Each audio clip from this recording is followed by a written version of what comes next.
Asia ఖండంలోనే అతిపెద్ద జాతరగా గుర్తింపు పొందినటువంటి వన జాతర మేడారం సమ్మక్క సారాలమ్మ జాతరకు కేవలం 21 డేసే ఉంది.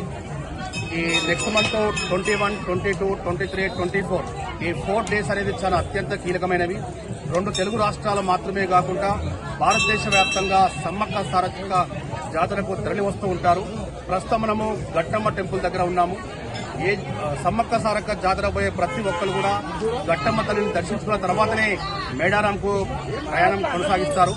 మనతో గట్టమ్మ తల్లి దేవాలయ ప్రధాన పూజారి సురేందర్ గారు ఉన్నారు.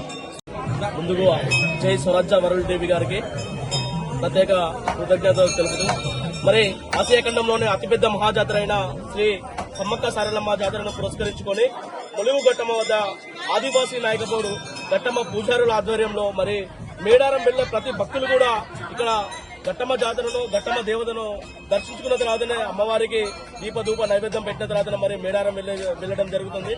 మరి ఈ యొక్క గట్టమ్మ యొక్క విశిష్టత ఏమిటంటే, మరి మేడారం చుట్టూ ఉన్న 9 గట్టమ్మలు ఏ విధంగా అయితే ఉంటాయో అమ్మవారికి ఇక్కడ అమ్మవారికి ఒక పులిమేరలుగా వివరిస్తూ అమ్మవారికి 9 గట్టమ్మలు ఉండడం జరుగుతుంది ఈ మేడారం చుట్టూగా.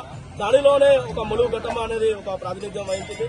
ఈ ప్రాతినిధ్యం అంటే ఈ గట్టమ్మ తల్లికి ఫిబ్రవరి 14న ఎదురుపిల్ల పండుగ చేయడం జరుగుతుంది. ఆదివాసీ నాయకపోడు ఆచార సంస్కృతి సంప్రదాయాల ప్రకారము గట్టమ్మ దగ్గర ఎదురుపిల్ల పండుగను నిర్వహించడం జరుగుతుంది. అలాగే మరి ఇక్కడ గుడి శుద్ధి కార్యక్రమాలు కూడా నిర్వహించడం జరుగుతుంది. మరి మేడారం మహాజాతరను 21 రోజులు అంటే 21 రోజులు సమ్మక్క రావడం జరుగుతుంది. 22 రోజు సారమ్మ రావడం జరుగుతుంది. 23 రోజుల ఐదు రోజు అందరూ కలిసి గద్దెల మీద ఉండడం జరుగుతుంది. 24 రోజున అమ్మవారు మరి అందరూ కూడా వాళ్ళ స్థానాలకు వెళ్లడం జరుగుతుంది. మరి ఇంకా 21 రోజులు మాత్రమే ఈ యొక్క మహాజాతర ఉండడము, మరి దానికి కూడా ప్రభుత్వం కూడా కార్యాచరణగా అక్కడ ఉన్న పనులు కూడా ఎక్కడికక్కడ తొందరగా ఇక్కడ నాణ్యతంగా తొందరగా చేస్తున్న తరుణం. అదేవిధంగా గట్టమ్మ మహాజాతరలో కూడా మరి మేడారం వెళ్లే ప్రతి భక్తులు కూడా ఇక్కడ గట్టమ్మను దర్శించుకున్న తర్వాత మరి మేడారం వెళ్లడం జరుగుతుంది. మా యొక్క పూజారులము మేము కూడా ఈ యొక్క దీపధూప నైవేద్యాలు మాకేమో అర్చకులు ఉండరు, వేద మంత్రాలు ఉండవు. ఆదివాసీ నాయకపోడు సంస్కృతి సంప్రదాయాల ప్రకారమే ఇక్కడ అమ్మవారికి బండారి మాత్రమే భక్తులకు ఇవ్వడం జరుగుతుంది. మరి ఆ బండారి అమ్మవారికి ఇచ్చే బండారి భక్తులకు ఇస్తే వాళ్ళు కూడా కృతజ్ఞతలు అంటే వాళ్ళు కూడా క్షేమంగా వెళ్లి లాభంగా రావాలని అమ్మవారిని కోరుకోవడం జరుగుతుంది.